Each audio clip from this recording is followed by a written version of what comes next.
Hey everybody, welcome to Edgewater Flying Field with the flight test folks. We are here on the next episode or installment of the Why Every Pilot Should Have a High Wing Trainer.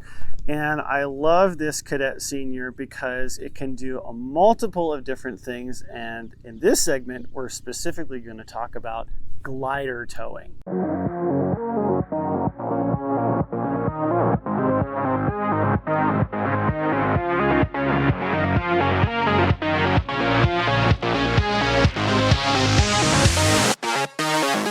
Glider towing is just how it sounds. It's pretty straightforward and very simple, but what's great about it is that you can do it with friends because you kind of have to. You have one pilot who is piloting the tow airplane and the other pilot is piloting a glider. And we'll get to the glider in a minute, but we're using the same release mechanism that we're using on the banner tow. And so you take the same precautions. In this case, for the way I've modified the airplane, again, remove the wing, install the release, and put the wing back on, and you're all set. There are a couple of safety things that we need to go over, but first I want to introduce my buddy Jeff. So this is my friend Jeff. Jeff, say hi. Hello. So Jeff is going to be my glider pilot today. And Jeff, you've done glider tow before, right? Yeah. Okay, so what do you remember about glider tow? Just kind of coordinating turns and keeping higher than the tow airplane and don't do anything that you're not told to do. Right. So really the moral of the story here is the tow airplane is the airplane in charge because the glider airplane doesn't have any power to do any corrections. And in addition to the tow release mechanism in the tow airplane, how do you release the glider airplane from the tow line? Should be on a switch. Yeah, it's on a switch on the glider itself. So that way you have a double safety mechanism in case either airplane gets into a sticky situation. So how important is communication as part of this? Super important. It's super important. The important things are obviously your intentions, if things are going bad, but there's also like coming around, how much slack you have in the line. You want to try as best you can to coordinate with your pilot on the glider to try to keep slack off of the line. Just keep that line tight as much as you can. Otherwise, when that slack gets caught up, it's going to jerk things around, either the tow plane or the glider itself, and it can get out of hand. It can escalate in a hurry. Yes, it can. So with that, we'll introduce the glider. So this is an FT Waco glider, but it's not just any FT Waco glider. It is an enlargement. I forget how much bigger, but it is a bit bigger than the stock FT Waco. The reason for being bigger than the stock FT Waco is when I first tried glider tow in preparation for shooting this episode, the stock size, it was like confetti being blown around behind the airplane. First flight, the wings were kind of folding up. Yeah, it was just a bit too much for that airplane to handle. So made it a little bit bigger and made some reinforcements for the wings as well. And this airplane flies much better. Now, the other thing that I've done here is I've gone ahead and taken one of my spare nickel cadmium or nickel metal hydride packs. I'm pretty sure it's nickel metal hydride in this one. But just put that in the nose pretty much permanently, and I've got a switch as well as a charge port off of like a nitro model. What's nice about that is I can just not have to take the airplane apart. I've used a dowel and a bolt mechanism to retain the wing on, so I put a piece of ply underneath this to keep the wing on. The design itself holds the front, but there is a piece of foam underneath the wing to help keep it center in the fuselage. Other than that, I'm using the same release mechanism that's in the tow plane. So it's 3D printed, has a single servo. You set the limit on the radio for the release so you're not binding it. It's really, really straightforward. With that introduction, we have all the pieces to the puzzle. The only thing left to do is to go fly. Hey guys, just a quick segment.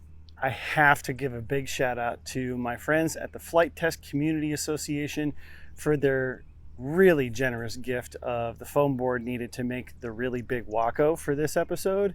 Now, they didn't have to do this, and they also gave me permission to enlarge the plans and have them cut, and my friend Ben Harbor did the cutting for me to help save me some time. Really generous, and I can't thank them enough.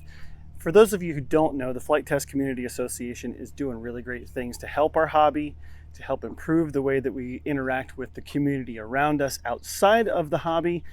And if you haven't learned more about them, I highly encourage you to check out their website in the link in the description below. Once again, thank you so much to the FTCA. Let's get back to the episode.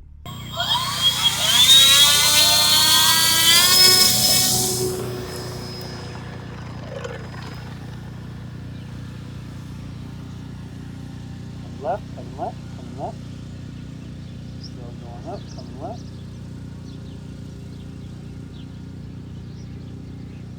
I'm using a lot of rudder.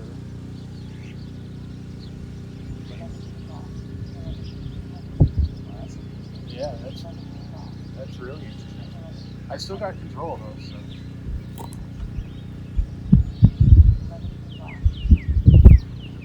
Tell me when.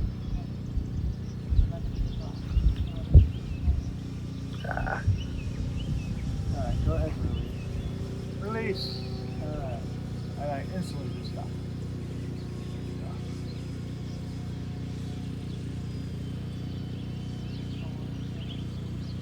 Yeah, using that bright neon tow line. Really Yes, because it made it really easy to see and keep the slack from not being too slack. Yeah.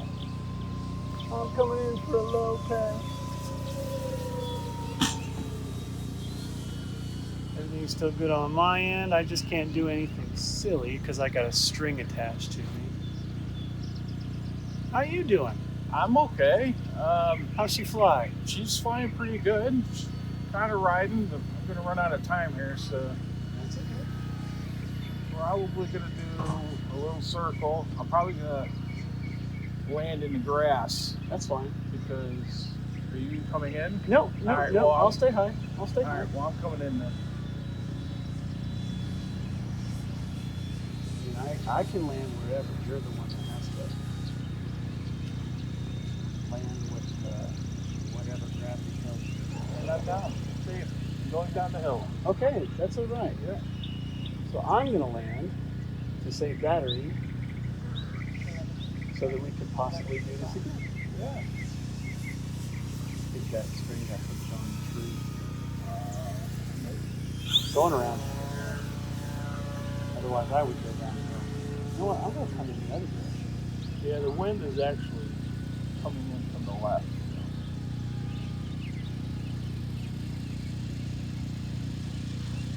All right.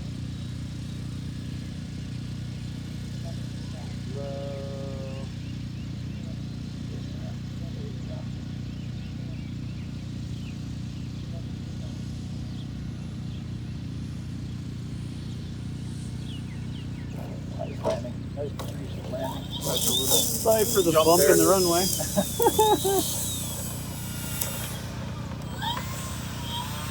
All right, I'm set. We got to go for a hike now. Yeah, it's not too far. I No, mean, it's really not. I had no choice. So it's not like I could do a go around, you know? That's true. That's true. Well, tell me your thoughts about doing tow from how you remember it. It's exactly the way I remember it. Yeah. It's kind of a little exhilarating because you really don't have any control of. I'm just following you. Right. So it's like, That's why I'm in charge Yeah. until you release. yeah, and then the exhilaration went away after I released because then I'm like, all right, I'm not in any danger of taking you down. So, but yeah. Cool, man. Yeah. Been good flying with you Hell again. yeah, it's been great, man. Welcome back to the shop after that flying session. I just wanted to take a second to thank you all for following along on this journey that I've showed you about all the different things that you can do with your high wing balsa trainer. I've loved this SIG Cadet so much, Cadet Senior, I should say. It's been a really, really fun time getting to know a trainer all over again. And I'm so glad I've taken you along this journey with me. I hope to see you at upcoming events this summer. I'm about to head out to Flight Fest myself. I'm excited to share all of these fun things with so many wonderful people. And until next time, guys, continue towing your flying works of art.